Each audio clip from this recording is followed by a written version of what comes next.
La inteligencia artificial está en la raíz del cambio de época que estamos viviendo.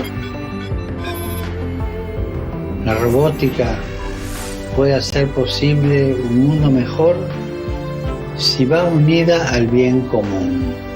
Porque si el progreso tecnológico aumenta las desigualdades, no es un progreso real.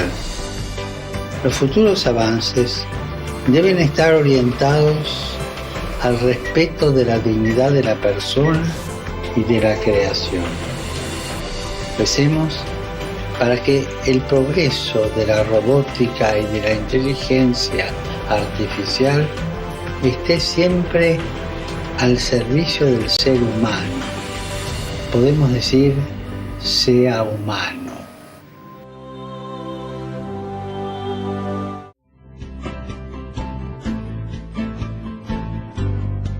Já pensou numa faculdade que, além de universalizar conhecimentos, forma para a verdade e oferece à sociedade amazônica um desenvolvimento sustentável?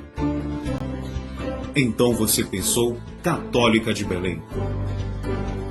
Uma faculdade comprometida em transmitir a vitalidade da tradição doutrinal católica no mundo contemporâneo, formando para a verdade, mostrando o caminho, alimentando a vida e dialogando com as culturas, não deixando de lado os aspectos essenciais para a formação. Mantida pelo Instituto Dom Vicente Zico, a Católica de Belém conta com amplas salas de aulas, auditórios,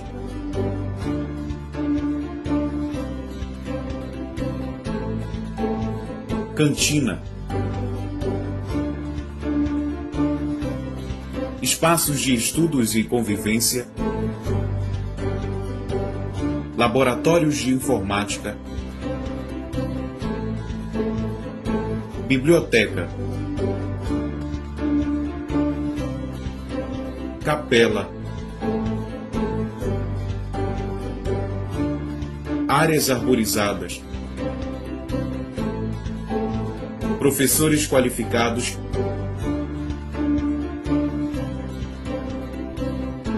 e um ótimo atendimento. A Católica de Belém conta com os cursos de Filosofia e Teologia, simpósios, cursos de extensão e atividades sociais, visando socializar os saberes acerca das problemáticas do homem de nosso tempo, a fim de elaborar uma melhor compreensão da relação entre o ser humano, a natureza e o transcendente, frente às grandes questões contemporâneas.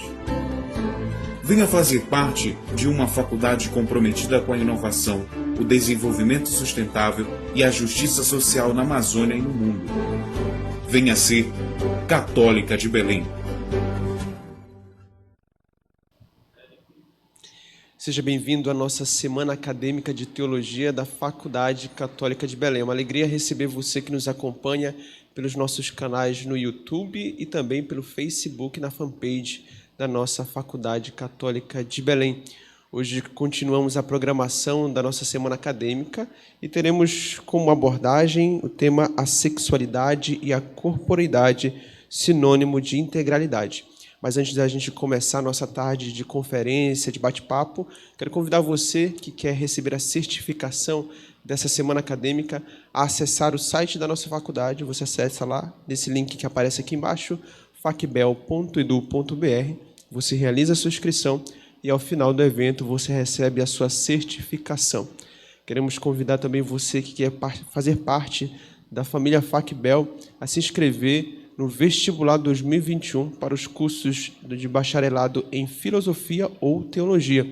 Você acessa também o nosso site facbel.edu.br e realiza a sua inscrição no vestibular 2021. E hoje nós temos a alegria de ter aqui no nosso auditório da Faculdade Católica de Belém o professor, mestre, irmão Iranilson Correia de Lima. O professor Iranilson é graduado em Psicologia pela Universidade Potiguar, é mestre em Psicologia pela Universidade Católica de Brasília. Ele também é profissional em Self-Coaching pelo IBC, atua como psicoterapeuta da vida religiosa e consagrada, é gestor educacional com ênfase em escolas católicas e privadas, e também pesquisador em valores e comportamentos humanos, formado pelo Instituto Brasileiro de Governança Corporativa. Atua como diretor do Colégio Marista Nossa Senhora de Nazaré, aqui na cidade de Belém do Pará, e é coordenador do Conselho Estadual da Associação Nacional de Escolas Católicas e também docente da nossa Faculdade Católica de Belém, na cadeira de Teologia do Corpo. Então, com muita alegria, nós queremos receber para essa conferência com o tema Sexualidade e a Corporeidade, sinônimo de integralidade, o professor mestre Iranilson Correia de Lima. Então, boa tarde a todos. É uma alegria enorme estar participando deste momento da faculdade, a Semana Acadêmica Teológica, ou a Semana Acadêmica de Teologia. A nossa ideia é dialogar um pouquinho, conversar um tema muito interessante. É um tema também bastante amplo, aberto, mas, acima de tudo, um tema muito atual para todos nós. E, principalmente, para todos os estudantes da teologia. Eu acho que esse é um lugar bonito, e desde já a gente só tem a parabenizar a faculdade por ter uma disciplina tão importante, né? Teologia do Corpo, e é deste lugar também que eu venho participar desse momento com vocês. Mas essa disciplina, a gente tem construído um tema, um tempo interessante de discussões, e, acima de tudo, de construção de pensamento sobre como a teologia deste lugar pode refletir e iluminar, acima de tudo, toda a dimensão do corpo, né? E a teologia do corpo, lógico, inspirado aí em São João Paulo II. Muito bem. Para a gente iniciar, então, nossa conversa, esse é o tema de hoje, da nossa tarde. É uma tarde abençoada, para que a gente possa dialogar bastante sobre esse tema, a sexualidade e a corporeidade, sinônimo de integralidade. Tema, como eu falei, bastante interessante, porque a gente precisa discutir sempre nesse campo da integralidade, como dimensões importantes da pessoa humana. E não estarei sozinho, eu quebrei aqui o protocolo da universidade, da faculdade, mas não quebramos o protocolo do Covid, estamos bem. Estamos mantendo a distância, nos descuidando, mas era importante trazer também outras pessoas, e não só eles que estão aqui, todos os estudantes que estão aí, através dos canais da faculdade, vai poder interagir, porque nosso desejo é fazer uma exposição dialogada. Então, esse é um ambiente propício, tanto para quem está aqui no presencial, esses dois estudantes, que foram convidados e, acima de tudo, podem nos ajudar muito nesse diálogo, mas também vocês aproveitem bastante esse momento pelo chat, vamos conversar, vamos contribuir, vamos dialogar, vai convidando outros alunos, outros estudantes que ainda não entraram, vamos aí subir bastante o convite para que essa tarde seja bem dialogada. Pois bem, a partir desse tema nós vamos fazer um roteiro básico da nossa conversa, como eu falei, da exposição, de maneira bem simples. Então, a gente precisa, sim, conceituar um pouco, porque é um tema que parece simples, é um tema que todo mundo dialoga, é um tema que todo mundo é possível conversar, mas a gente precisa conceituar de que lugar nós estamos falando. Nós estamos falando, sim, do lugar a partir da teologia do corpo, e aí é fruto dessa disciplina, essa temática. É lógico, a partir de luz e ensinamento a respeito da sexualidade humana, principalmente a sexualidade humana aí, iluminada pela tradição da igreja, mas, acima de tudo, a sexualidade pensada e contextualizada, direcionada ao homem, à mulher, à pessoa humana moderna. Nós estamos nesse contexto atual, então a gente não pode perder de vista, mas sem perder também a luz e a inspiração da tradição da igreja, a luz e a inspiração de tantos teóricos que dialogam sobre esse tema. E, lógico, também a gente precisa pensar as distinções básicas que esse tema produz para nós, pensar um pouquinho sobre a dignidade humana, né, e seguir a linha do pensamento principal dessa temática, que é João Paulo II, que dialoga, que discute, que produziu tanta coisa rica nesse campo.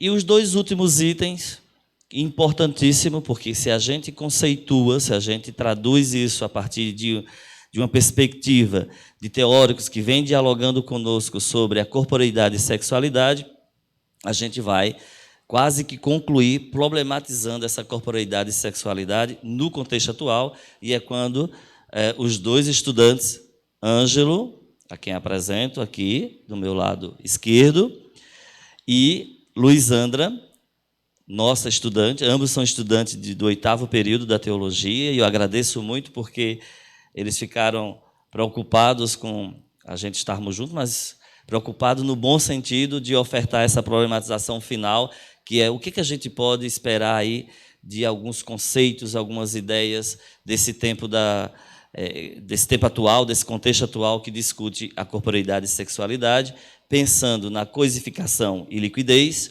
com 2 teóricos fantásticos, e o Ângelo vai dialogar conosco, mas pensando também na representação do corpo e da sexualidade a partir do feminino, a partir da mulher que se expressa nesse corpo, nessa sexualidade, dentro de uma sociedade, dentro da igreja, e aqui nós temos, a Luizandra representa bem isso, mulher religiosa, teóloga.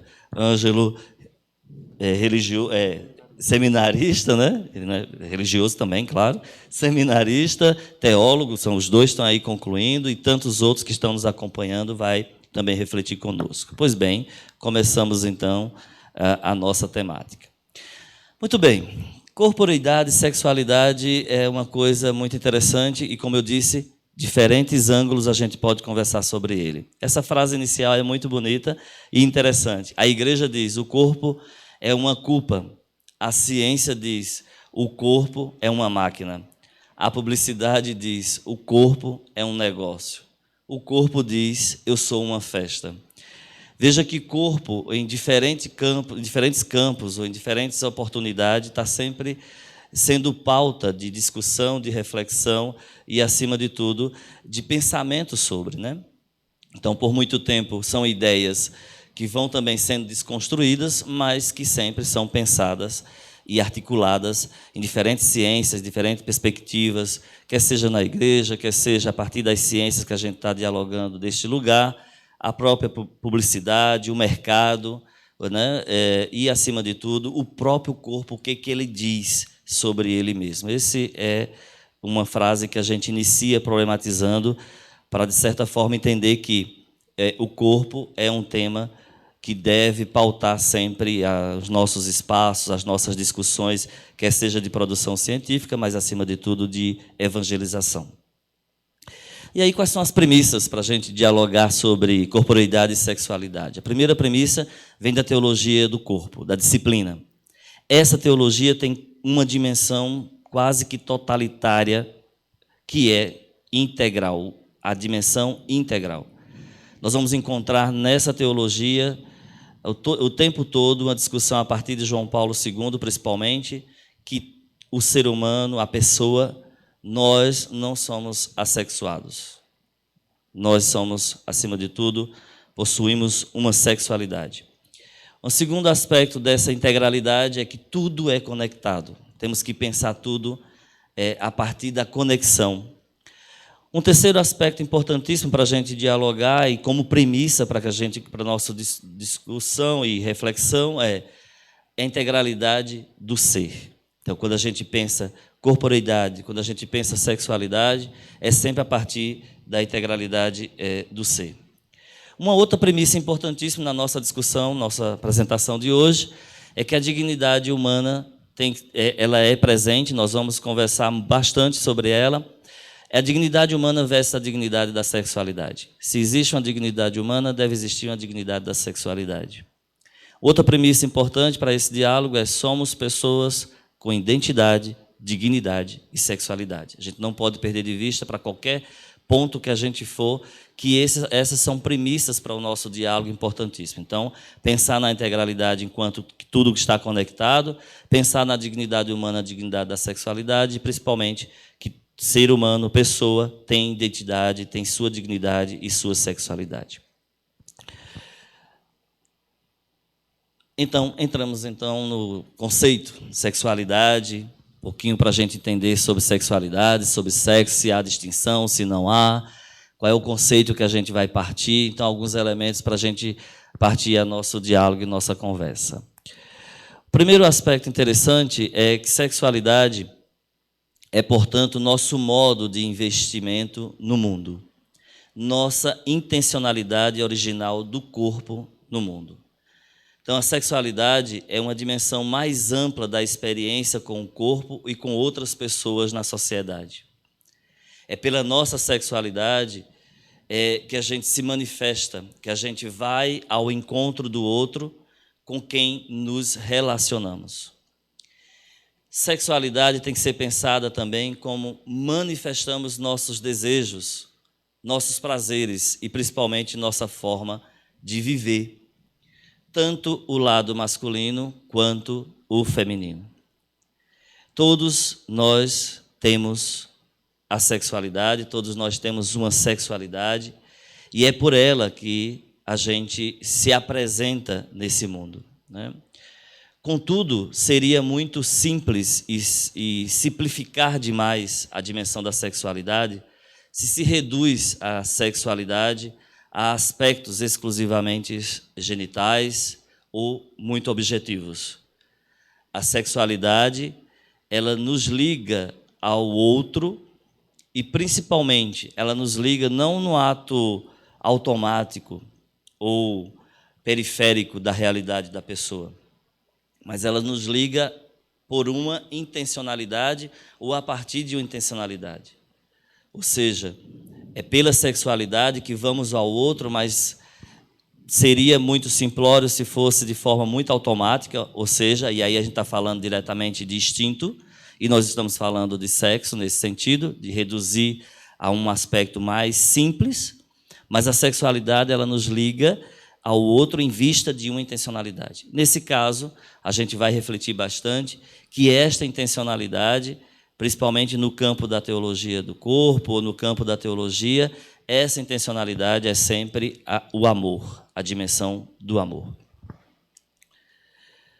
A sexualidade é, antes de tudo, uma energia que perpassa todo o humano. Esse é outro conceito importantíssimo. Por isso que todo ser humano tem uma sexualidade. É uma energia que nos impulsiona, nos empurra para fora de nós mesmos ou de si mesmo, quase que obrigando-nos a estabelecer laços com os outros e com o mundo que a gente vive.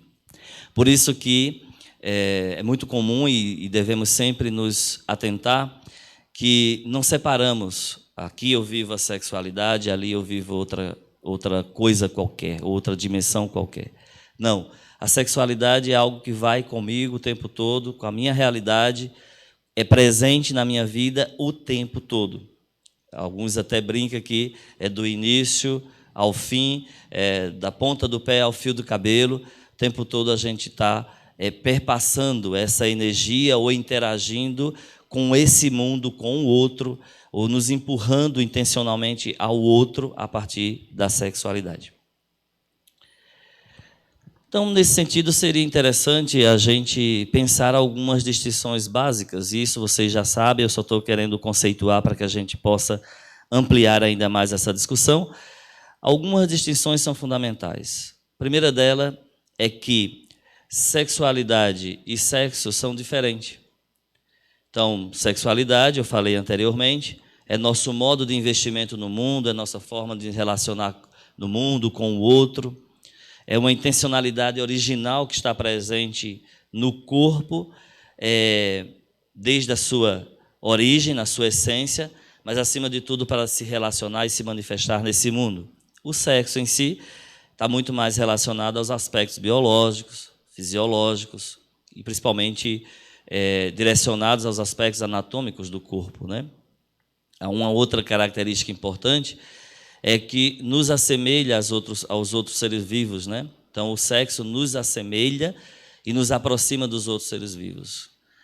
Porque diretamente no sexo está muito mais presente o instinto e reflexo condicionado, tudo aquilo que é a pulsão instintiva ligada à pessoa, está muito centrada no sexo. É diferente um pouco da sexualidade. Porém, também tem sua complementariedade, não dá para pensar só na distinção. Sexo também é complementariedade da sexualidade, ela está presente, ela envolve a sexualidade, mas ela não pode ser confundida, ela precisa ser distinta. Isso vocês todos os estudantes já trabalharam bastante isso, é distinta do conceito de sexualidade. O sexo se refere à reprodução, a aparelho reprodutor masculino e feminino, está muito mais voltado para os aspectos, como eu falei, objetivos do corpo, as características específicas do corpo, né? Tanto sexualidade como sexo faz parte da gente, então é importante conhecê-los.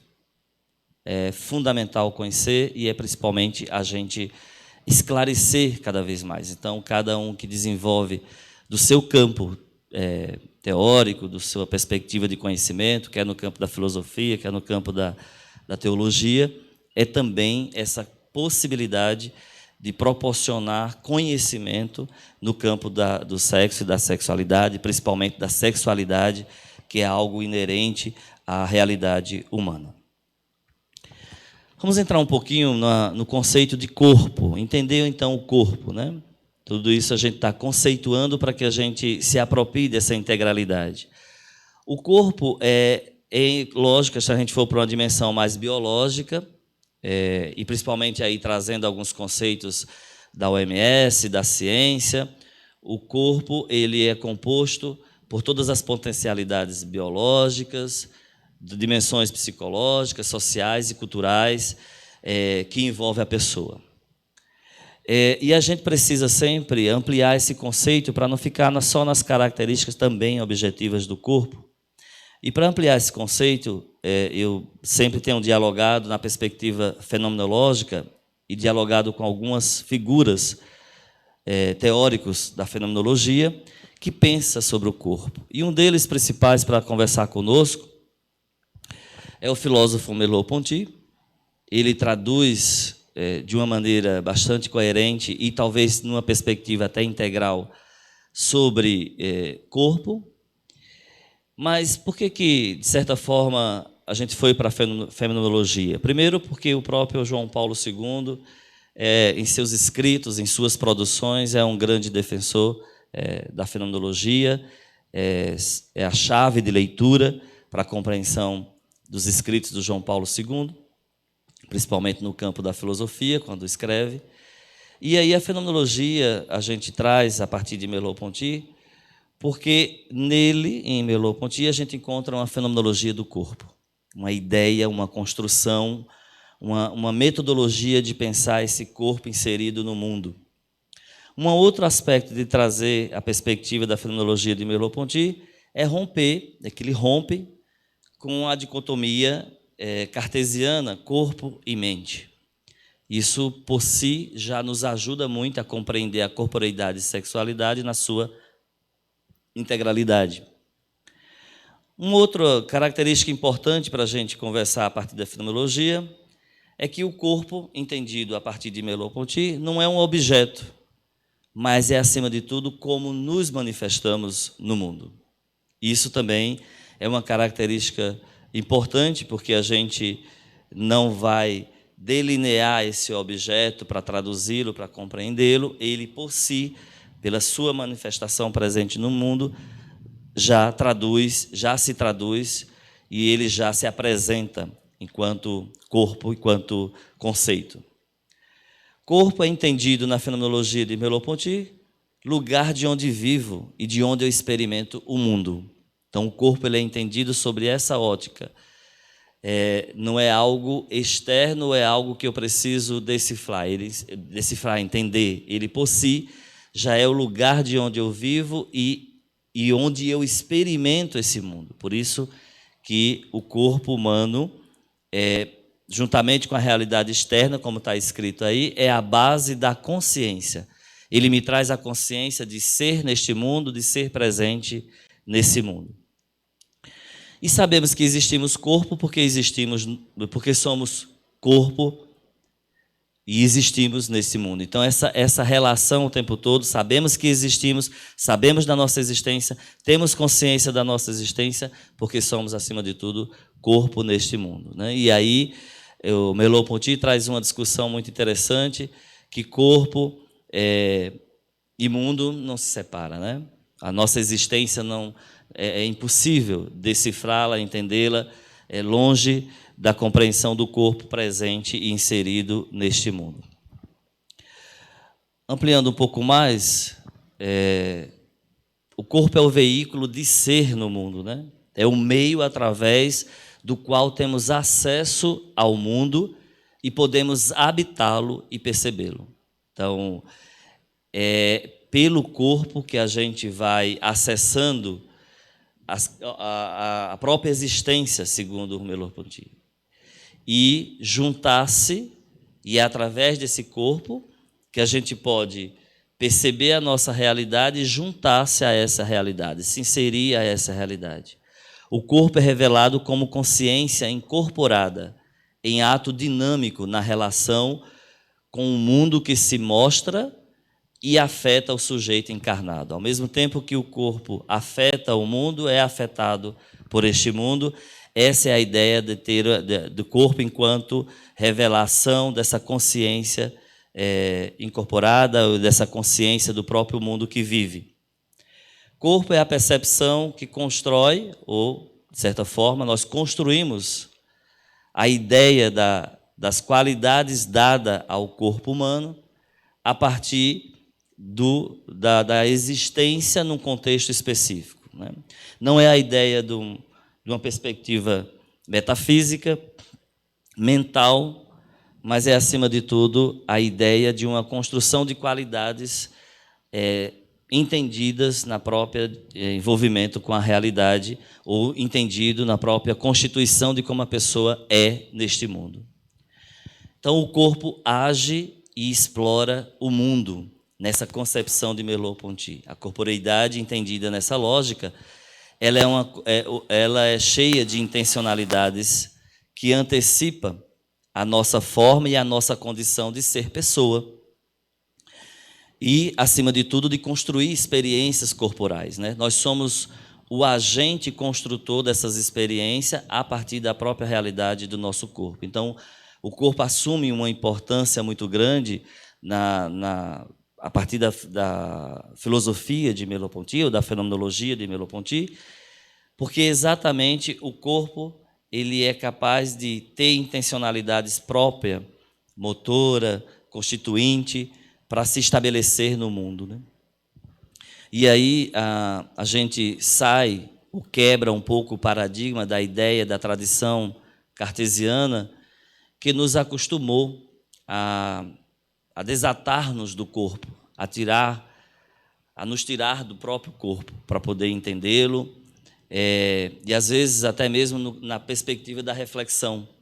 Então, para pensar no corpo, é como se fosse um objeto que a gente retira para poder entendê-lo. Na perspectiva da fenomenologia de Merleau-Ponty, não.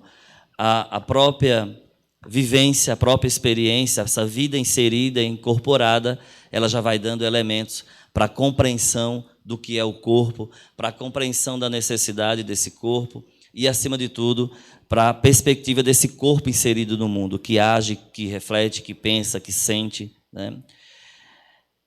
Com isso, o corpo próprio é sempre sexualidade, ao mesmo tempo que é livre, ao mesmo tempo que é determinado, ao mesmo tempo que é cultura, ao mesmo tempo que é linguagem,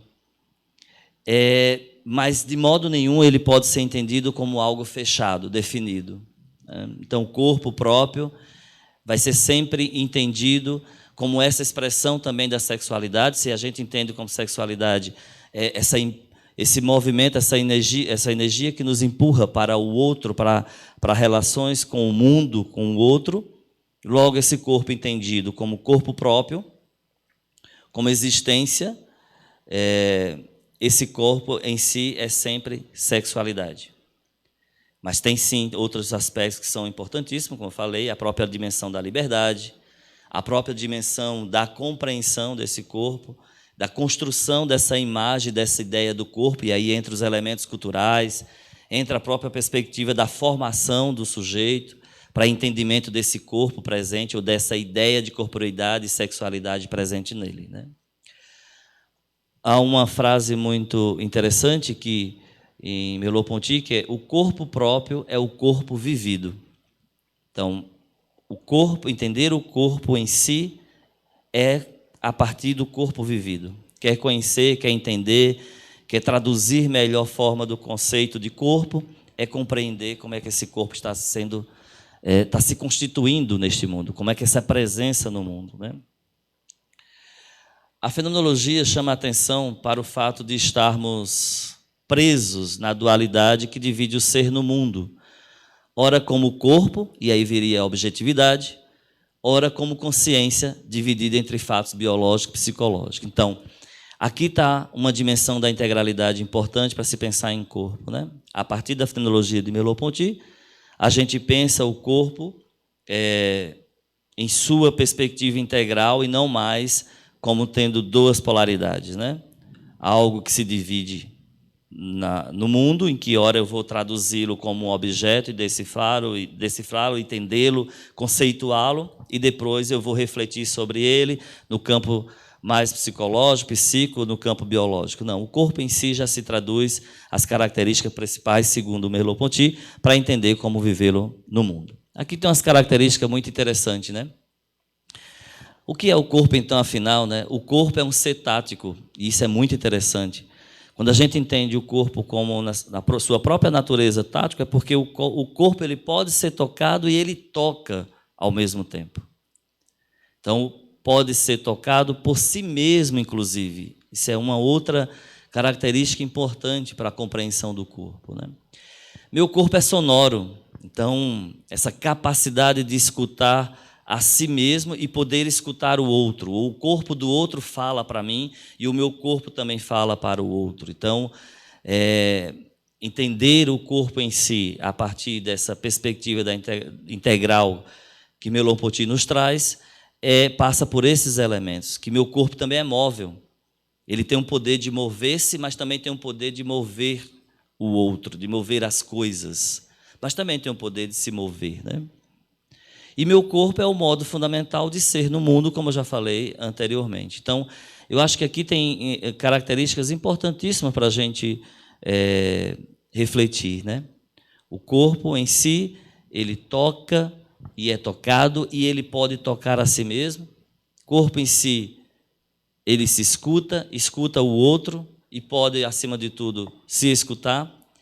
E meu corpo é móvel, eu me movimento, eu movimento o outro, eu movimento as coisas. Então, essa é uma compreensão bastante interessante de pensar o corpo na sua integralidade. Saindo um pouquinho desse conceito, então, do corpo, da sexualidade, a gente vai resumindo e compreendendo que a sexualidade, como já foi dito anteriormente, presente nesse corpo, é, de certa forma, o modo como investimos no mundo. É o nosso investimento no mundo, é a nossa intencionalidade para com o mundo, né? E aí é muito importante, porque, por exemplo, é a partir da nossa sexualidade, quem já não ouviu falar isso, que a gente se apresenta como a gente é, com a nossa força, com a nossa potencialidade, né? Uma pessoa, e aí vocês já escutaram isso e vão ouvir sempre, e principalmente no campo da psicologia, uma pessoa que não possui uma sexualidade integrada, uma sexualidade, de certa forma, mais trabalhada, de uma forma mais construída integralmente com o corpo e com a sua realidade de ser no mundo, certamente o seu investimento e sua intencionalidade para com o mundo, para a forma como você se projeta no mundo, você terá também seus contrários, seus desafios, né? E é muito comum, está no senso comum dizer, olha, a pessoa desintegrada na sexualidade certamente é uma pessoa infeliz, é uma pessoa com comportamentos estranhos. Tem a ver com essa ideia. A sexualidade, ela é nosso modo de investimento. Se ela é nosso modo de nos apresentar no mundo, cuidar da sexualidade, olhar para a sexualidade, integrar a sexualidade nesse corpo é de fundamental importância. Porque ele é um dos modos que a gente vai manifestar a nossa subjetividade, como somos enquanto pessoa, enquanto sujeito. Mas não reduzir isso aí é a ideia principal que está posta, nunca reduzir apenas a aspectos objetivos, genitais, secundários, periféricos. Pensar na sexualidade como manifestação subjetiva, principal do ser e constituinte do ser. Isso é importantíssimo. E, por fim, há uma característica importante, é que a sexualidade, enquanto desejo, ela liga um corpo a outro. Até diz assim, liga cegamente um corpo a outro. Mas, aí vem um complemento, trata-se não de um automatismo periférico, não é algo automático, não é algo instintivo, mas de uma intencionalidade, sempre olhando por essa perspectiva de que eu vou ao outro, eu me apresento no mundo, eu estou em contato com o outro, quer seja no campo afetivo, quer seja no campo das relações, mas a partir de uma sexualidade constituída, construída pelo meu contexto histórico, pelo meu contexto cultural, pelo meu ambiente familiar, pelo meu contexto espiritual, religioso. Então, tudo isso influencia bastante.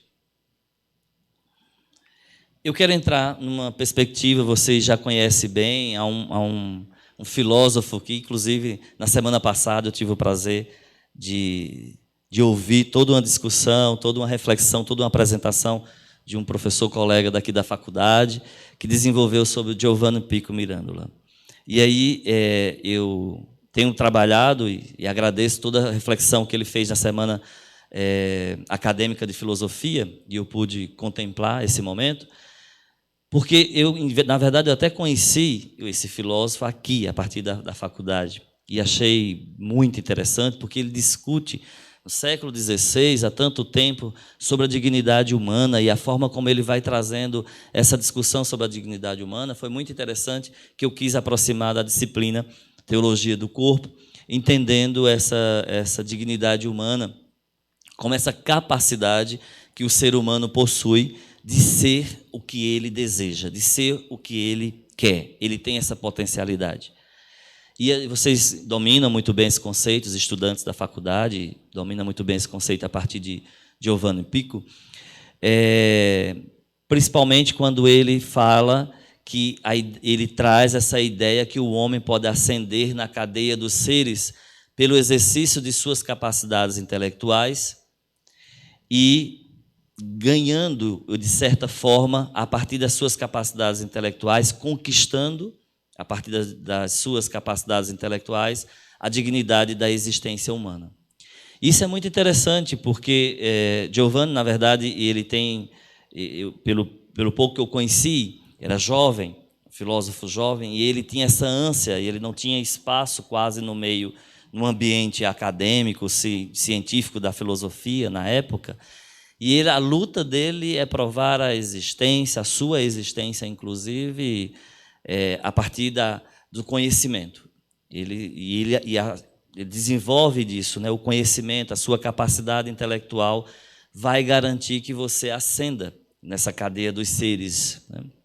E aí ele vai... Essa ideia de que esse homem tem essa capacidade de ser desde uma pedra, uma planta, um objeto, um vegetal, mas também ele pode ascender a ser um anjo. Então, isso é o que garante a dignidade humana, e pensar nisso está muito em comum com João Paulo II, porque na origem da discussão de João Paulo II, quando traz a perspectiva da teologia do corpo, ele traz exatamente isso, né? Deus criou o homem, criou todos os seres e criou o homem à sua imagem e semelhança. Mas esse homem, na sua solidão original, ele não encontra nenhum ser igual e semelhante a ele. E ele poderia ter se tornado igual aos outros seres já criados, né? As animais, as plantas, mas não foi isso que o homem fez. O homem, ele sentiu-se só, e por sentir-se só, Deus deu uma companheira, né? Deus cria a mulher. Mas não cria a mulher, não é a partir do homem, ele cria a mulher da própria humanidade do homem. Então, a costela de Adão, que a gente reflete lá, tem muito essa característica, é tirar a essência da humanidade. É da humanidade já pensada, já criada no homem, que Deus constitui, então, a mulher. Então, a gente está falando homem e mulher na perspectiva de humanidade. E na origem Na origem, Deus, ao criar o homem, esse homem ele poderia tanto descer aos animais, a gente pode associar a partir de Giovanni, como também ele poderia ascender, porque ele tem a humanidade tem características da divindade, imagem e semelhança de Deus. E Deus dá, a partir disso, a liberdade para o homem, e que Giovanni Pico vai falar muito disso, que a dignidade humana ela só pode ser conquistada a partir da liberdade. O professor da semana passada trabalhou muito bem essa característica da liberdade que dignifica esse homem.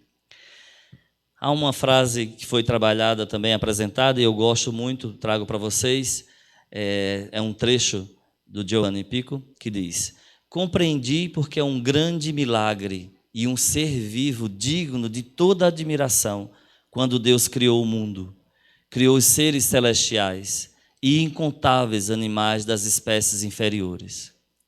Mas, ao terminar, desejou que houvesse alguém capaz de compreender a razão de tão grande obra, que amasse a beleza e admirasse a sua grandeza. Foi então que pensou, por último, em criar o homem. Essa é uma compreensão bonita que dá para nós um lugar muito interessante.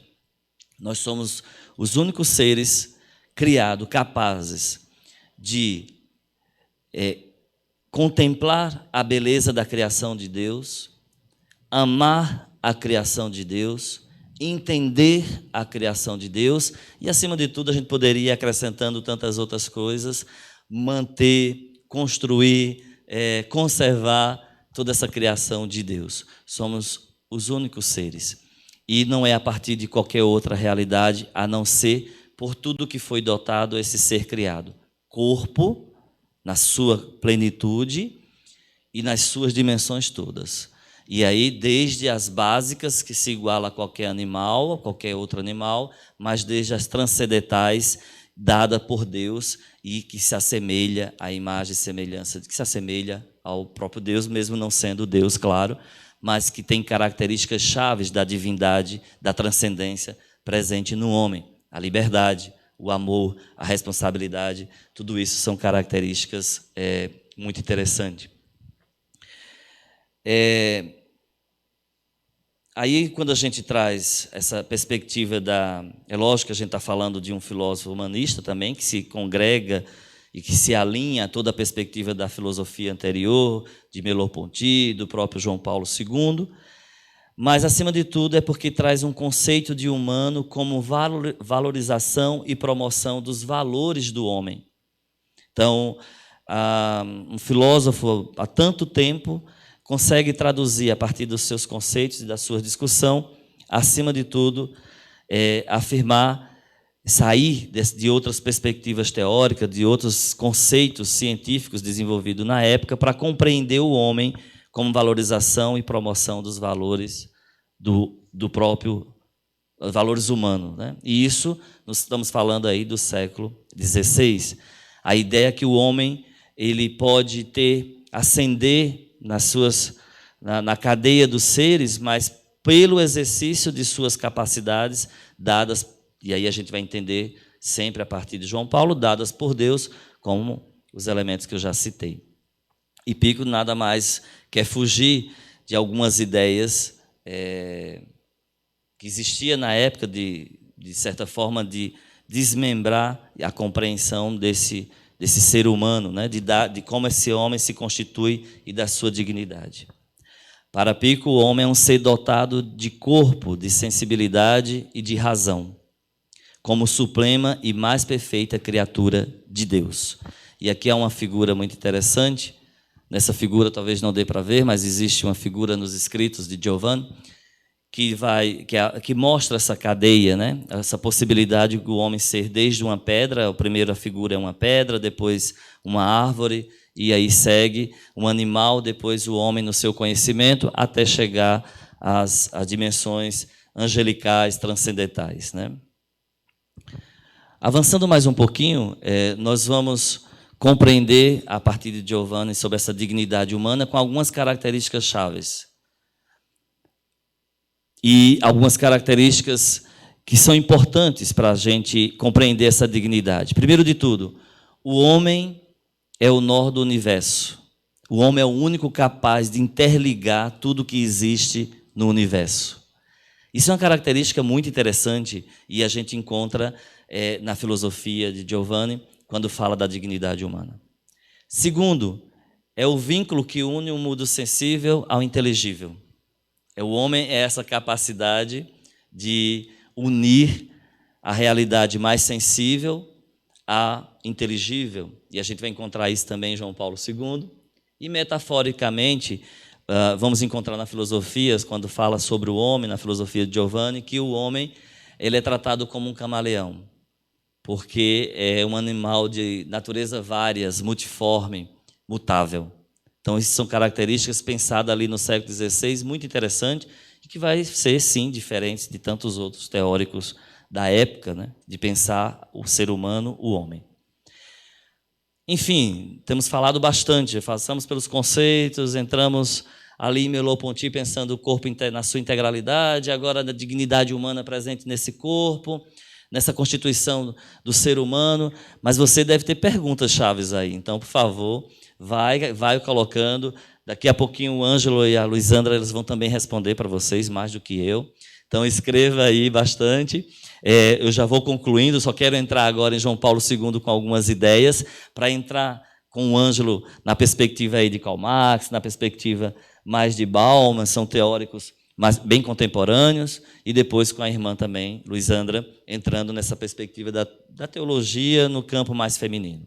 Mas não deixa de mandar a sua pergunta, comenta aí também.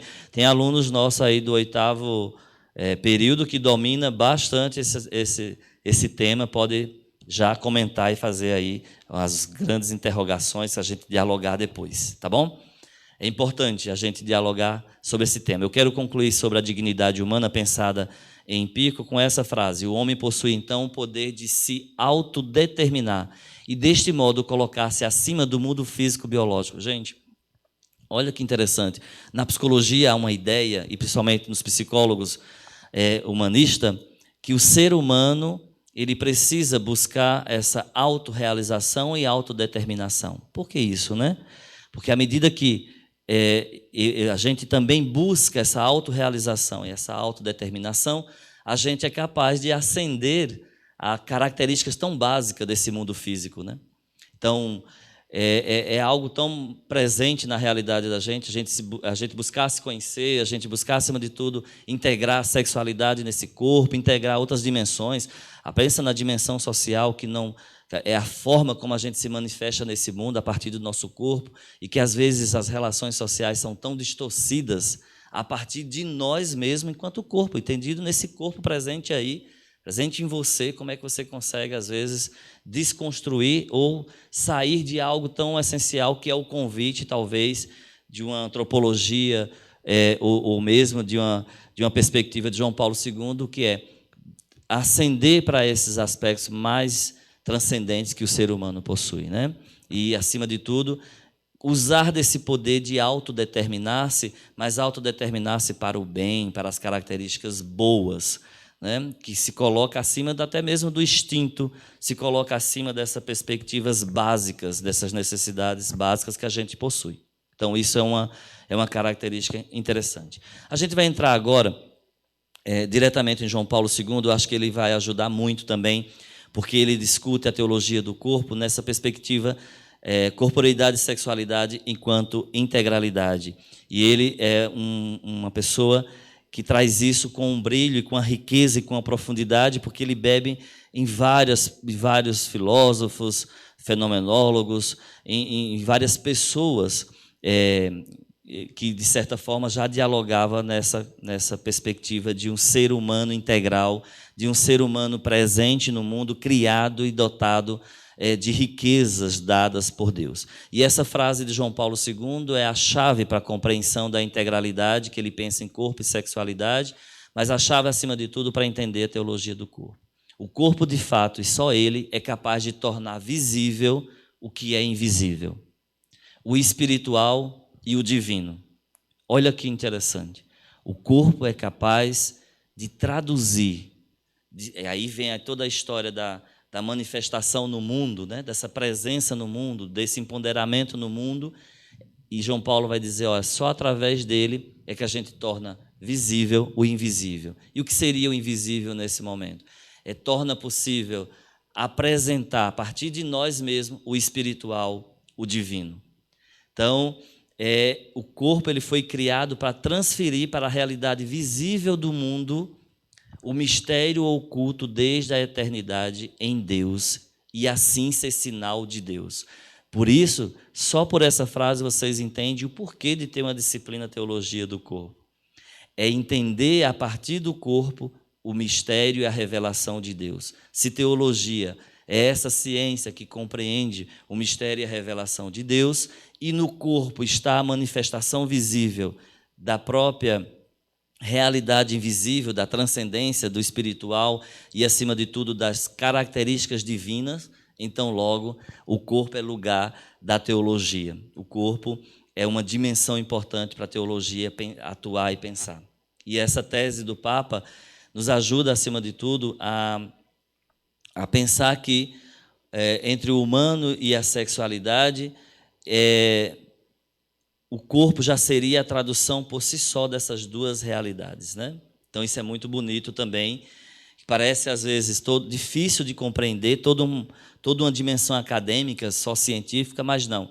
Cada um na sua realidade, é por isso que depois, quem dera, a gente depois pode trabalhar um tema muito interessante, você, estudante de teologia, você, teólogo, aqui tem 2 do meu lado, vocês são capazes de construir uma perspectiva mística sobre o corpo, de evangelizar esse corpo, porque se o corpo é a tradução do mistério oculto, né, ou do mistério de Deus, e que apresenta os elementos da divindade, então logo está aí um lugar para a evangelização, que a gente vai trabalhar isso posteriormente, daria um tema importantíssimo para a gente conversar, evangelização ou evangelizar o corpo, e é algo tão necessário. Hoje a gente estava numa aula conversando sobre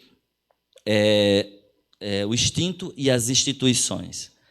E isso é muito interessante, porque as instituições, elas tanto podem ser promotoras do instinto, do instintivo, mas elas também podem ser promotoras de formação do instintivo. E as instituições todas que vocês imaginarem, né?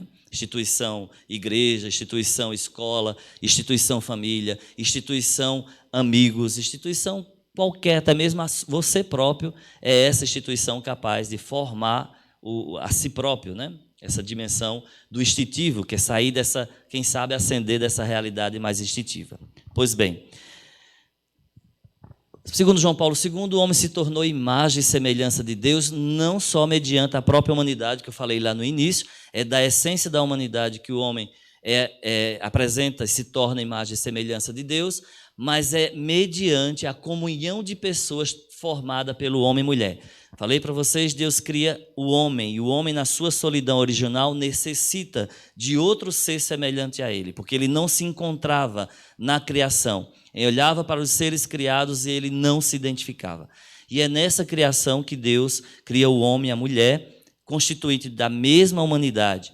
Mas para quê? Tem uma intencionalidade própria, para formar a comunhão de pessoas. E comunhão de pessoas aqui, olha que interessante, se vocês pensarem em comunhão de pessoas, a gente poderia vislumbrar toda a dimensão da Trindade.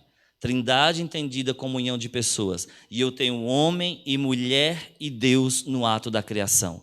Olha que beleza teológica, que beleza interpretativa que a gente pode fazer do ato da criação, em que a presença de Deus e o homem e a mulher, a existência humana, a humanidade, por si já gera comunhão de pessoas. E tão necessária, né?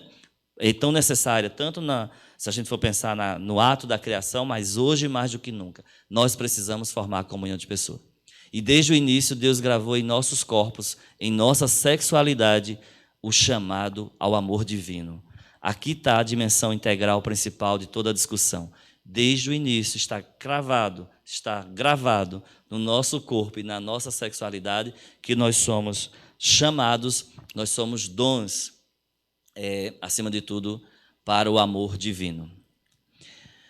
E se nós somos chamados, se o homem reflete Deus, não apenas através da humanidade, mas da comunhão de pessoa, logo nós também somos reflexo do dom maior que é o amor. O corpo humano, com o seu sexo, com a sua masculinidade, a sua feminilidade, não somente é fonte de fecundidade, porque aí seria muito objetivo a procriação, mas, acima de tudo, apresenta um sentido esponsal. Esponsal do corpo, esponsal do cônjuge.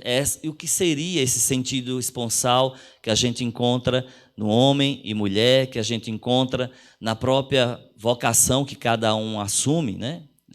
Esse modo de ser no mundo que cada um assume tem um sentido esponsal. E o que seria esse sentido esponsal trabalhado por João Paulo II é essa capacidade de exprimir o amor que homem, pessoa, se torna dom. O amor que nós, seres humanos, nos tornamos dom desde a criação. Então, você é dom mediante a tua existência do amor. É através do nosso corpo e da nossa sexualidade que a gente pratica, expressa e dá sentido ao amor. Isso é uma beleza, porque aí João Paulo II vai dizer, olha, mas não é qualquer amor, né? Não é o amor tão simples, é o amor autêntico. Talvez aí a gente tenha trabalhado muito também nessa perspectiva do amor ágape, essa possibilidade da transformação do amor eros, e aí Bento XVI vai trabalhar na sua encíclica bastante, transformar o amor eros em amor ágape. O amor mais profundo, o amor mais significativo, que é o amor próprio que Jesus mais traduz para todos nós cristãos, né? A criação, o amor autêntico, então, seria que essa criação de Deus é um dom, porque o ser humano aparece nela, imagem de Deus, e é capaz de compreender o próprio significado da existência. Tá? É a partir dessa criação que a gente compreende, eu existo para ser dom no mundo e dom do amor, para que meu corpo e sexualidade se traduzam nisso em qualquer realidade, né? Não dá, eu sou religioso, eu sou sacerdote, e aí eu anulo, esqueço a sexualidade e a partir dali eu traduzo o que é o amor. Não, a compreensão é que a corporeidade e sexualidade é uma tradução completa da existência humana, da sua presença no mundo, o qual você foi chamado a esse amor autêntico. Se homem e mulher são homogêneos, aqui fica uma pergunta, não sei se colocaram perguntas aí, eu não estou acompanhando, mas aqui fica uma pergunta para vocês, uma provocação interessante. Olha que interessante. Se homem e mulher são homogêneos na sua humanidade, como eu falei, na essência, por que ao longo do tempo tornaram-se distintos e diferentes? Né? Por que ao longo do tempo a gente foi constituindo essa diferença? E essa pergunta é pano para manga para a gente entender. Por que hoje, né, irmã? Está tão quietinha, vamos conversar agora. Não é Ângelo, por que então, nesse contexto atual, se o homem e mulher é compreendido enquanto homogêneo na perspectiva da humanidade, por que se tornaram distintos e diferentes na sua constituição de pessoa? E aí, quer pegar outro microfone, Ângelo? E aí o Ângelo vai trazer essa perspectiva mais contemporânea,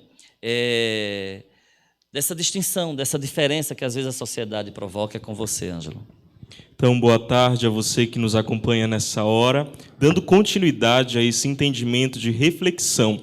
É importante a gente ficar com isso, né, professor, que é uma reflexão em tempos onde as pessoas não querem refletir, querem mastigar aquilo que já foi mastigado anteriormente, vamos dizer assim, no aspecto intelectual. E é por isso que a gente vai criando, então, esse homem camaleão. Né? Sim, eu já retomo desta fala do professor em relação a Pico della Mirandola, porque entre uma dessas perguntas que foi colocada, né, e a gente já pode assim até começar a pautar alguma coisa, que foi a irmã Josiane Cardoso, sobre esse camaleão na nossa atualidade, né?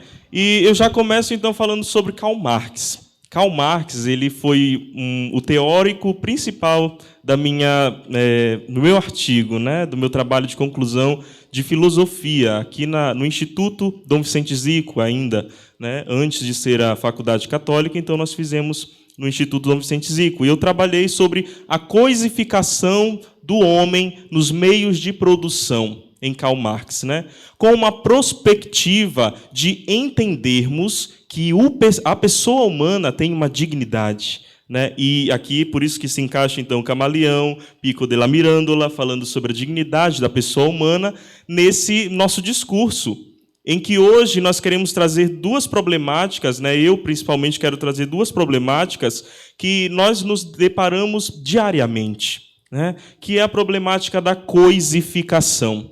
Coisificar o outro. Nas nossas relações, né? E esse é o desafio, passar da coisificação na sexualidade para uma personalidade, né? Saber que o homem, como João Paulo II diz, o Papa, nas suas reflexões sobre a teologia do corpo, o homem, ele não é uma coisa, um objeto, em que eu procuro me satisfazer nos meus instintos, né? Aquilo que a gente conversava hoje de manhã, como o professor colocou na nossa aula de teologia do corpo.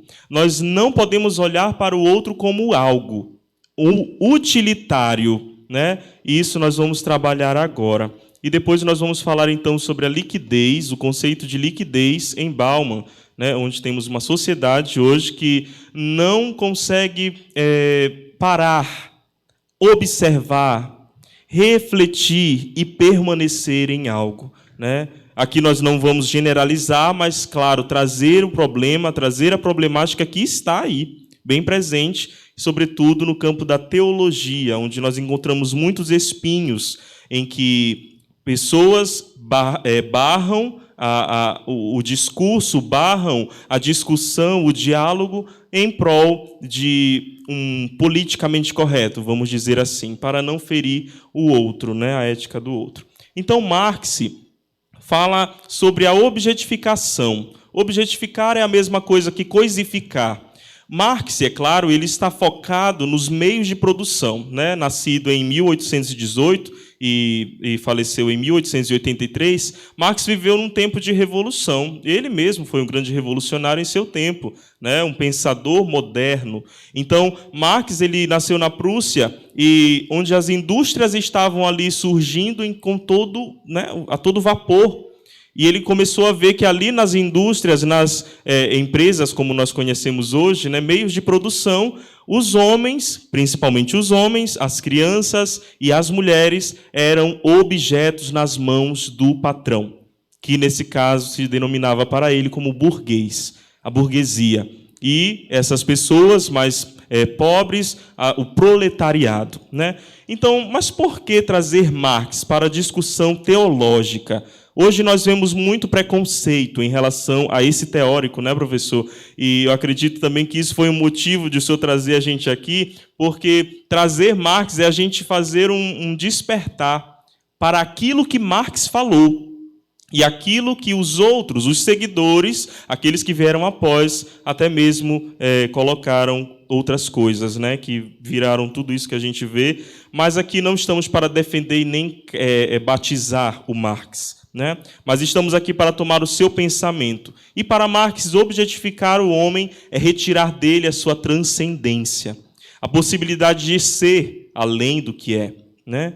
Então, é negar o poder sobre a vontade humana, a liberdade que nós falávamos agora há pouco, como no caso de Pico della Mirandola, né? Então, quando se tira a liberdade da pessoa, no caso de Marx, no meio de produção, e trazendo para a teologia do corpo, trazendo para esse momento que nós estamos falando sobre sexualidade, sobre esse homem camaleão, sobre esse homem que não se contenta em ser algo, mas que, com a ideologia de gênero e tantas outras, vai se transformando a cada dia em um novo ser.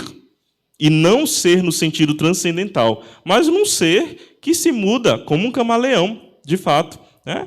Então, coisificar é você tirar essa liberdade. E aí nós vemos os reflexos dessa coisificação na nossa modernidade, nos nossos dias.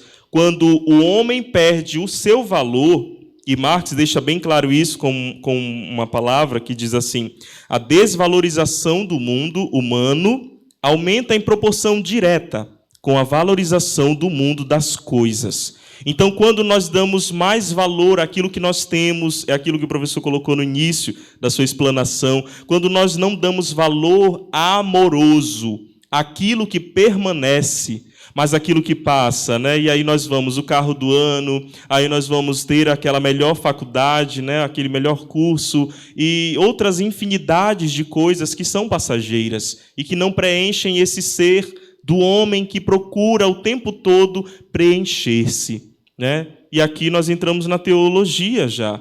O homem procura preencher-se e não vai encontrar esse conteúdo que o preencha a não ser em Deus, a não ser no transcendente, né? No ser em si. Por isso nós trazemos a filosofia para cá. Não é porque nós estamos falando de teologia numa semana acadêmica, teológica, né? Que nós não vamos fazer essa ligação, como foi feito até aqui, de trazer esses aspectos de entendimento da reflexão humana na filosofia para podermos, então, identificar a teologia que vai nos ajudar a dar uma resposta a isso. Hoje nós não vamos dar todas as respostas, né? Acredito que nós estamos aqui mais para incutir em você esse desejo de conhecer mais aquele mundo em que você está inserido hoje, com as suas dificuldades, né? Mas agora vamos passar para a liquidez, né? O nosso tempo já vai, estamos com o inimigo, agora o tempo virou nosso inimigo, né? Mas nós vamos conseguir. A liquidez em Bauman, Bauman, que é um polonês, né? Nascido em 1925 e morreu agora, recentemente, em 2017, é um filósofo moderno. E trazemos Bauman para essa discussão sobre a sexualidade, sobre a integralidade, porque nós queremos agora tratar desse aspecto da liquidez.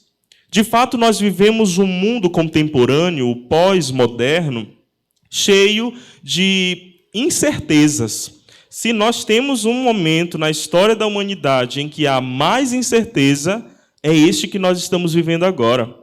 Né? Todos os outros nós tivemos as suas dificuldades, mas depois que se concretiza um paradigma, então a maioria ou as pessoas, as instituições ali se baseiam naquele paradigma e vão vivendo a sua vida em dignidade para todos. Mas hoje nós vemos que esse camaleão de Pico della Mirandola também se reveste aqui na liquidez de Bauman. É um homem que hoje, por exemplo, se casa, né? Vamos dar um exemplo, se casa mais pelo fato do status do casamento, e aqui eu não estou falando contra o casamento, mas estou dando um dado real. Há pessoas que hoje se casam pelo simples fato do status, do costatus, né? Que se chama, onde o homem agora diz para a sociedade, a mulher agora diz para a sociedade que é maduro, está amadurecido.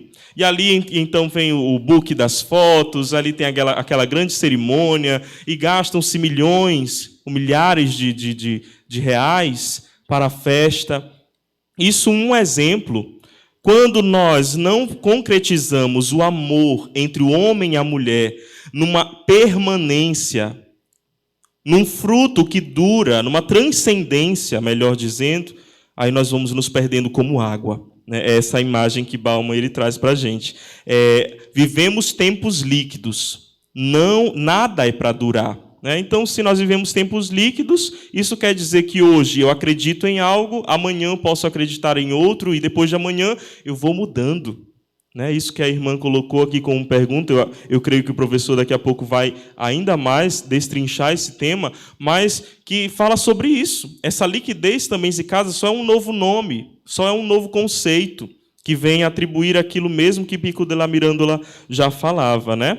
A palavra liquidez remete à fluidez, à ausência de forma definida, uma velocidade, mobilidade e inconsistência.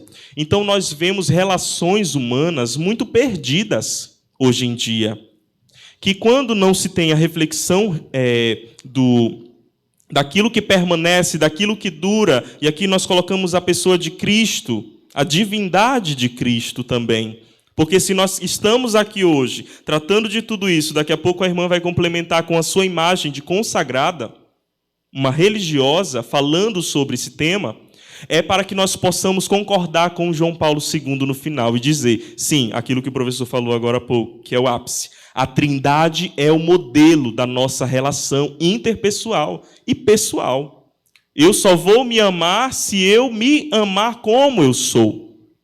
Se eu decidir é abrir mão daquilo que está me distanciando daquilo que Deus quer para mim e me abrir, de fato, ao plano dele, né? Que vai se dar na mística, aquilo que o professor também disse agora, né? O campo da mística, a cética, a teologia, é claro, racional, tudo isso vai estar tudo interligado, né? O ser humano pós-moderno substitui os projetos para o futuro pelo prazer instantâneo, né? Isso é uma verdade que a gente não precisa argumentar tanto. Está aí, WhatsApp, Facebook, YouTube, né? O tempo todo nós estamos procurando satisfações momentâneas, instantâneas e momentâneas, porque logo passa, né? E o conteúdo pela performance, a experiência pela flexibilidade e os sonhos pelas ambições.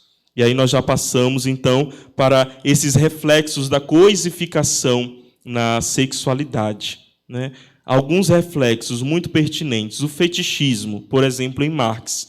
O fetichismo é qualquer objeto ou parte do corpo, que pode ser erotizado para satisfazer os desejos de alguém. E aqui nós estamos falando de relação interpessoal entre o homem e a mulher também, mas também entre as nossas relações diárias, com os amigos, com os irmãos da família, com o pai, com a mãe, enfim, nossas relações humanas em geral. E o fetichismo, então, esse é um conceito que, hoje em dia, ele já pode ser visto agregado também no campo do sexo. Aí nós vemos, então, essa dualidade, o sexo e a sexualidade, né? Ou o sexualismo e a sexualidade, né? É uma deturpação. Quando você usa uma parte do corpo, por exemplo, para satisfazer o seu prazer, né? Naquele momento. É utilizar do outro. E aqui nós já entramos no próximo conceito, que é o conceito de utilidade, né? Então, essa utilidade que é a utilidade de uma coisa, como diz Marx, a utilidade que depende das suas qualidades naturais, que aparece no seu uso ou consumo e faz dela um valor de uso. Então, aqui nós temos o valor de uso em Marx e trazemos para a nossa reflexão teológica e queremos, então, dizer que utilizar de algo, utilizar de alguma coisa, deve ser muito claro para nós que há uma diferença entre coisa e pessoa. E quando nós estamos numa relação humana, numa sociedade, nessa faculdade, nesse momento, nessa sala agora onde estamos, aqui há relação afetiva, porque os nossos olhares estão despertos, né? Psicologia, o professor é psicólogo, né? Também pode ajudar muito em alguma pergunta que já tem, né? Graças a Deus, vão mandando pergunta, né? Mas, não dá mais tempo. Então, tudo isso, quando nós olhamos para aquilo que nós nos comportamos no ambiente, na sociedade, e na igreja, nós temos, então, esse reflexo do utilitarismo, que nós devemos deixar para lá, né? Essa fluidez nas relações, ou das relações interpessoais, que nós já falamos desde o início da nossa fala, e vamos passar, então, para o final, né? Que são os reflexos da liquidez nas relações humanas. Então, esses reflexos da liquidez nas relações humanas, nós vemos muito na nossa juventude, né? Eu decidi colocar a juventude despersonalizada. Vemos jovens, hoje em dia, loucos correndo atrás de popstars, né? Mais antigamente, quando tinha aquele tempo RBD, né? Nós vemos Britney Spears, Shakira, não sei, Demi Lovato e tantas outras, e outros artistas, no futebol, aonde quer, como atrizes, atores, onde a pessoa, o jovem, procura características para formar a sua identidade e acaba virando um ser postiço, um ser sem identidade, né? Desintegrado, líquido. É isso. Agora nós vamos partir, então, para esse campo religioso. Eu agradeço demais o convite do professor e vamos para frente. Boa tarde a todos que estão nos acompanhando. Já estamos aí nos encaminhando para a reta final, né? Com essa parte que vem falar sobre a representação do corpo e da sexualidade feminina na sociedade e na igreja. E quando eu refletia sobre essa temática, eu já ficava pensando, se falar de corpo e sexualidade, como diz o ditado popular, já dá pano para a manga, né? Quanto mais colocarmos a mulher dentro desse contexto, né? Que já dá também uma reflexão bem mais ampla, né? E, dentro desse contexto, que já foi falado pelo professor desde o início, houve, por um longo período, essa separação entre corpo e sexualidade. E já vimos pelas reflexões anteriores que não se pode ter esta separação, uma vez que nós somos pessoa, né, e Deus nos criou e nos formou de uma forma integrada e integral. E, dentro desse contexto, nós encontramos, né, tanto no contexto social como no contexto eclesial, essa face feminina que muitas vezes é desvalorizada e agredida no seu valor enquanto pessoa. Anteriormente, o Ângelo nos favoreceu, né, essa reflexão sobre a coisificação da pessoa. E, falando um pouco na questão da sociedade em si, né, a sociedade olhou por muito tempo para as mulheres como esse dado de consumismo que ele falou anteriormente, né? O mercado olha para a realidade feminina, sobretudo no que nós conhecemos sobre erotização, né? Então, a mulher foi dada como um fator de exploração, um objeto do mercado, um símbolo sexual. Isso é muito visível se nós olharmos as propagandas que passam, né, todos os dias nas televisões, nos meios de comunicação, na internet, na revista, em comerciais que às vezes nem poderia, nem tem nada a ver. Lá está a mulher sendo explorada na sua pessoa, na sua integridade. O professor falava anteriormente que o corpo torna visível o que é invisível. E eu fiquei pensando, todas as vezes que nós agredimos a forma feminina na sociedade, nós estamos impedindo de que ela possa favorecer esta grande reflexão. Faça que o seu corpo, a sua existência, torne visível aquilo que é invisível. Até hoje, apesar de muitos avanços que nós tivemos, a figura feminina continua sendo visada dessa forma, né, com esse olhar de objeto, alvo muito grande do mercado. Essa realidade que se tornou, por muito tempo, né, motivo de exploração. Diante disso, o professor também falava, retomo a fala dele, que o corpo é uma forma de existência. Então, uma vez que a figura feminina na sociedade ela passa por esses diversos tipos de exploração, é como se quisesse calar a boca, quisesse dizer que vocês não existem, né? E querem calar essa forma de existência na figura da mulher dentro da sociedade. E, olhando um pouquinho para a vida religiosa, que os religiosos que nos acompanham, as religiosas em particular, nós escutamos muito porque a sociedade implica um modo de ser para a mulher. Ela tem que ser assim, assim e assim.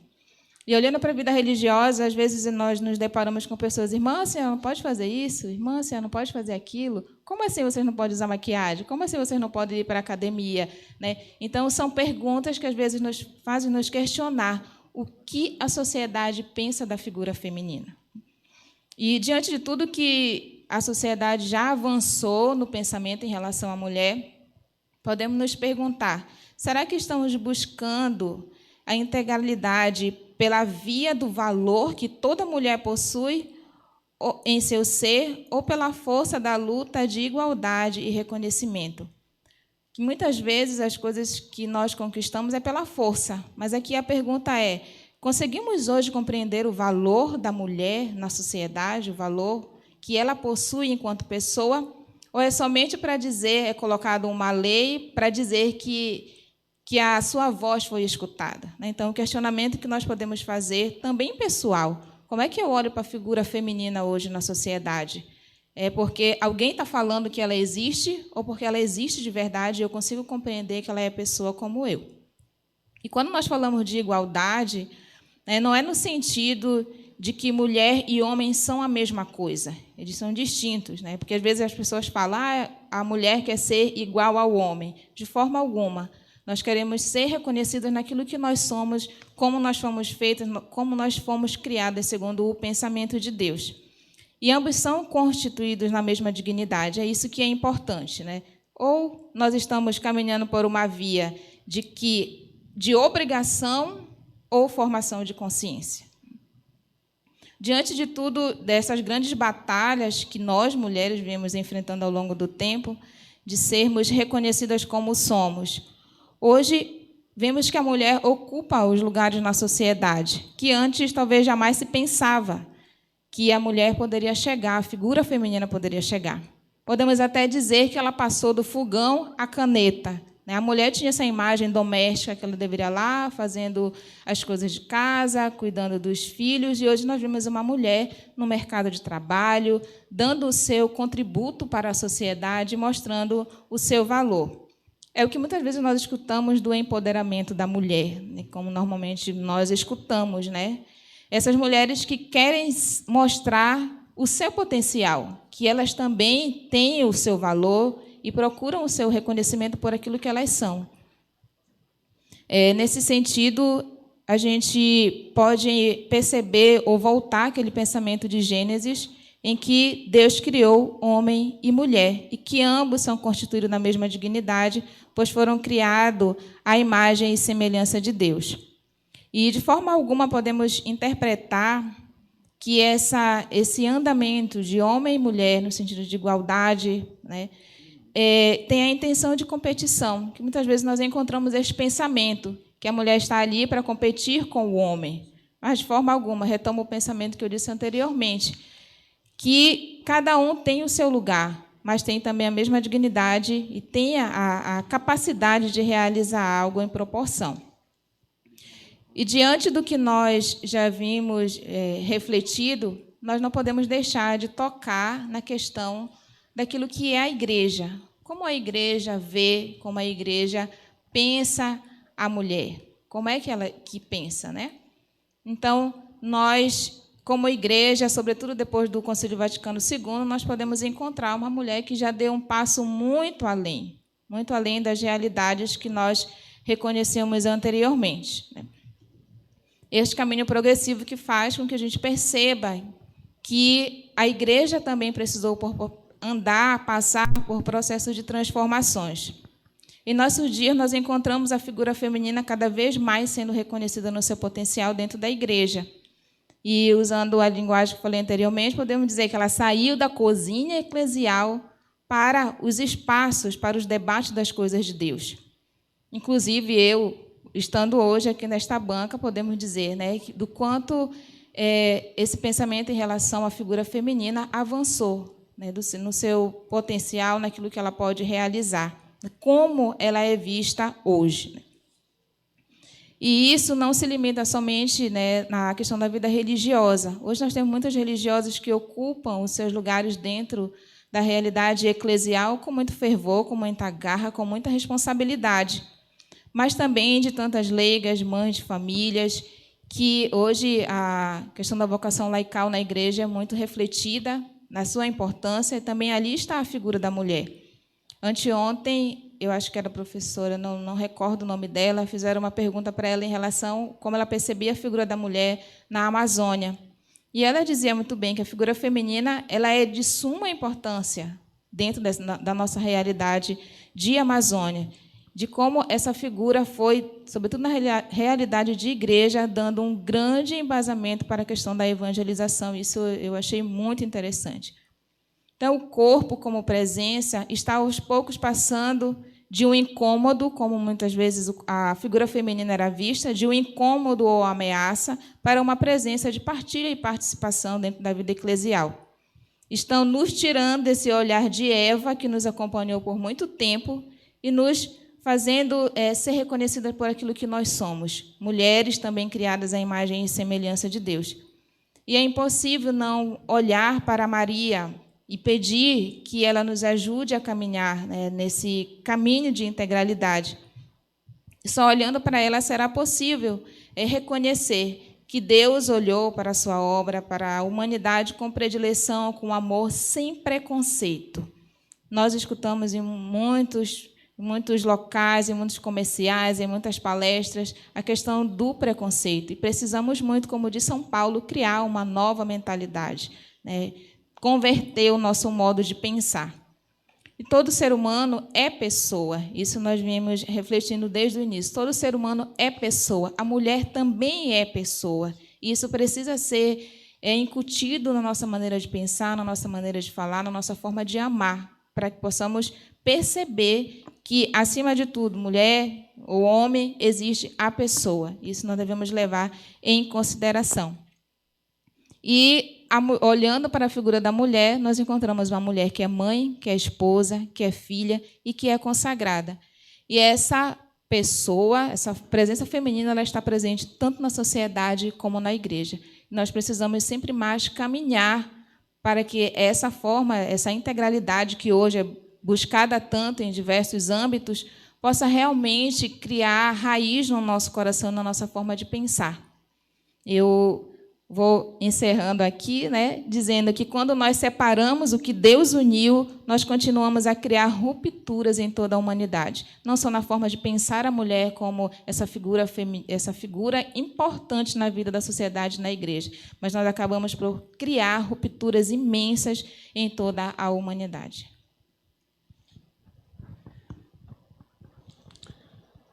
Nós agradecemos a participação dos nossos colegas do curso de Teologia da nossa Faculdade Católica de Belém. E quero recordar que você que quer receber a certificação do nosso evento, você precisa fazer a sua inscrição no nosso site, acessando esse link que aparece aqui na sua tela, facbel.edu.br. Você realiza a sua inscrição e, ao final, vai receber a sua certificação. Queremos também lembrar que o vestibular 2021 da Faculdade Católica de Belém está com inscrições abertas para os cursos de bacharelado em Filosofia e Teologia. Você também, acessando o nosso site, você pode realizar a sua inscrição para o processo seletivo 2021. Então, antes da gente encerrar essa nossa programação de hoje, com o tema que tivemos, a sexualidade e a corporeidade, sinônimo de integralidade, nós queremos dar a palavra mais uma vez ao professor mestre Iranilson Corrêa de Lima para tecer as suas considerações finais. Acho que só agradecer, foram muitas reflexões, cumprimos um tempo até maior do que estava previsto, pedimos até desculpa da faculdade, mas assim a nossa intenção era ampliar esse diálogo, quanto mais são conceitos grandes como a corporeidade e sexualidade, então a nossa ideia era construir, tecer uma rede de interpretações para chegar no mesmo lugar, na mesma compreensão, que é corporeidade e sexualidade, ela precisa ser compreendida na integralidade. Surgiram várias questões ali, algumas questões, principalmente sobre sexualidade, sexo, gênero, se são sinônimos, se são diferentes. A gente precisa sempre entendê-los distintos e complementares. Sexo e gênero, muito voltado para a característica do masculino e feminino, para a sua definição constitutiva do homem, de mulher, de pessoa, que define, que caracteriza o que é, então, o sexo homem e mulher, gênero caracteriza também esse homem e mulher, e sexualidade como algo constitutivo à pessoa humana. E aí surgiu também, e estou falando de uma maneira até mais rápida para a gente concluir, surgiu também uma discussão sobre a ideia do corpo perigoso, da questão perigosa, da questão escondida, não revelada, que não podia ser revelado, mais ou menos assim. Eu perdi a pergunta principal, mas isso estava muito presente e aí o Eric pode até lembrar, deve estar aí a pergunta, Eric, com você? Isso. Sim. Nós temos aqui a pergunta do docente da nossa faculdade, Henrique Juvenal. Ele pergunta qual o fundamento do desprezo do corpo, do prazer, do desejo em algumas vertentes cristãs. Onde estaria o fundamento dessa compreensão errônea? E a gente poderia dizer, a gente tentou até entrar, não foi possível, na perspectiva do contexto histórico, né? Então a gente tem que sempre se atentar para essa compreensão a partir de contexto histórico. Acabamos de traduzir um contexto histórico contemporâneo fantástico de compreensão sobre o corpo. Então, na perspectiva cristã, em alguns momentos, em alguns contextos históricos, fomos entendendo o corpo como algo que deveria ser desprezado, né?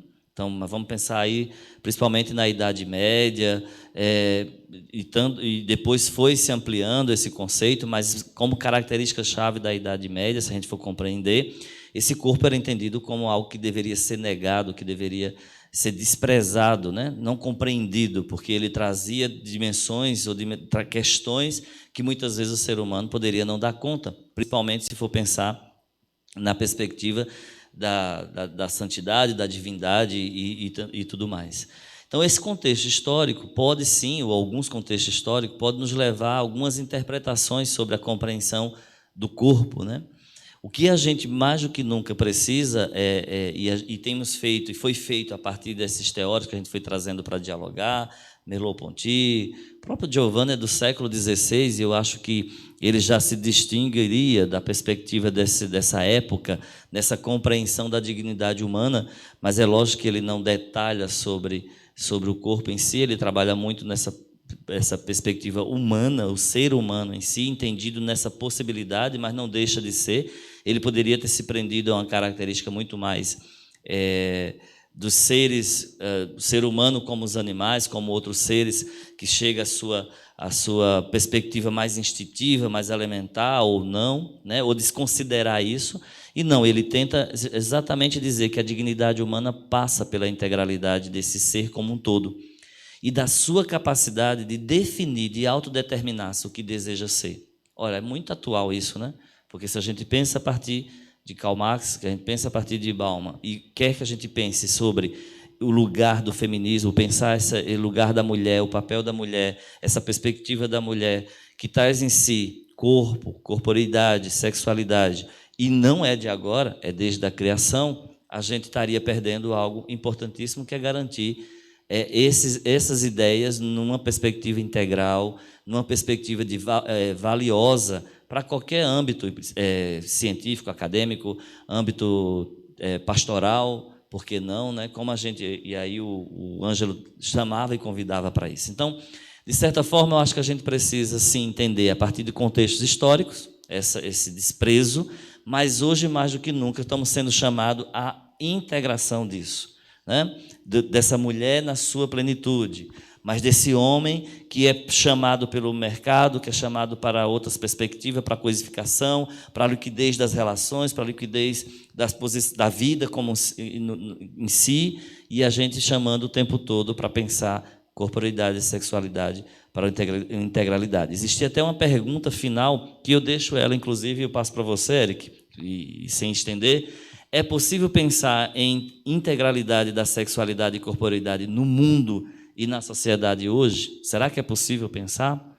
Então, esse é o convite, como cada um, na sua realidade, possa pensar em sua integralidade e sexualidade e corporeidade na integralidade, a partir do mundo que você atua, que você vive, a partir da igreja que você atua e que você vive. Então, esse é o principal questão e principal convite que a gente encerra essa nossa reflexão belíssima. Agradeço demais aos estudantes.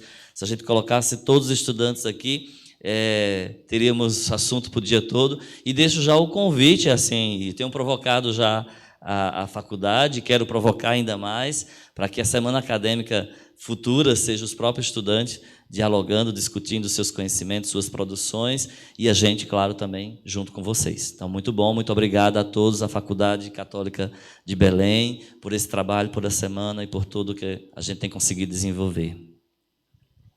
Então, nós agradecemos uma vez mais ao irmão Iranilson Corrêa de Lima, professor da nossa Faculdade Católica de Belém, da cadeira de Teologia do Corpo, pela conferência A Sexualidade, a Corporeidade, Sinônimo de Integralidade. Agradecemos também aos nossos colegas acadêmicos do curso de Teologia, do último semestre de Teologia da nossa Faculdade Católica de Belém, e queremos contar ainda com a sua participação no dia de amanhã. Na verdade, eu tenho um recado, você que está acompanhando desde segunda-feira a nossa Semana Acadêmica de Teologia. Ontem, por questões alheias à nossa vontade, nós precisamos cancelar a conferência de Dom Antônio Ribeiro de Assis Ribeiro, com o tema Princípios Fundamentais da Doutrina Social da Igreja, e em breve a faculdade vai informar aqueles que se inscreverem também por meio dos nossos canais de comunicação sobre a remarcação desta conferência, para que a gente possa concluir o ciclo de palestras, o ciclo de conferências da nossa Semana Acadêmica de Teologia. Agradecemos uma vez mais a sua participação, a sua companhia nessa tarde. Queremos lembrar que amanhã temos a conclusão da nossa Semana Acadêmica de Teologia com a conferência intitulada Encíclica Fratelli Tutti, do Papa Francisco, publicada recentemente, que será ministrada pelo professor mestre cônego Vladian Silva Alves, diretor da nossa Faculdade Católica de Belém. Então, nós contamos com a sua participação no dia de amanhã e quero mais uma vez lembrar, você pode receber a certificação deste evento acessando o nosso site, fazendo a sua inscrição, fazendo também o pagamento de uma taxa de R$10 e você receberá ao final do evento a certificação. E aqueles que querem também realizar o processo seletivo da Faculdade Católica de Belém para os cursos de bacharelado em Filosofia e Teologia, as inscrições estão abertas, você pode acessar o site que está aparecendo aí na barra da tela, facbel.edu.br e realizar sua inscrição. Muito obrigado a todos os presentes, conferencistas, a toda a equipe que está trabalhando aqui na nossa Semana Acadêmica de Teologia e a você que nos acompanhou hoje. Amanhã a gente se encontra de novo. Muito obrigado e uma boa tarde.